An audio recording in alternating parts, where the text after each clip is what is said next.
As the owner of Metro Volkswagen, Bob Hagestad has a lot of questions. Do you drive a Volkswagen? No, I don't. Oh, I'm not talking to you. Beyond trying to get more drivers in the cars he's selling, many of his questions lately focus on making sure customers can get to his business on State Highway 183. TxDOT has plans to expand the roadway to relieve traffic. It will be 12 lanes, some of them tolled. We just hope that when they get through, it's still good for business.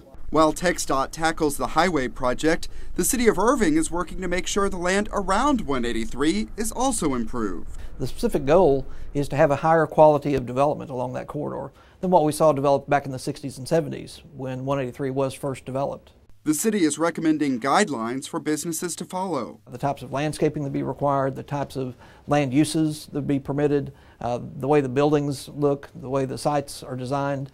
In February, Irving City Council members will be asked to approve the guidelines that city employees have developed over the past year and a half. Thank you very, very much for y'all's thoughtful planning on this. I appreciate it. Throughout the process, meetings like this one have given a chance for business owners and nearby residents to provide their input. And then as a result of those meetings, as a result of listening to the voice of the customer, we've made a lot of changes from the first draft.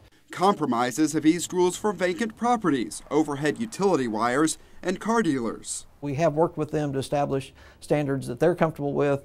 All my children were raised here in Irving, so I've seen Irving develop. Longtime resident Manuel Benavidez is interested in the impact in his South Irving neighborhood, and that's not all. I'm also concerned about all this funding that is going to take. The Texas Department of Transportation had been buying up land along 183 and demolishing buildings to make way for the expanded highway.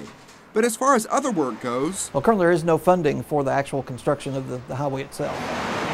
City leaders will be monitoring TxDOT's push during this legislative session to get the project funded.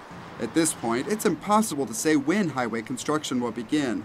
We do know that work on sound walls and a service road near J.C. Park will begin this spring. So we will see some initial construction, but again, just the sound walls and the frontage roads.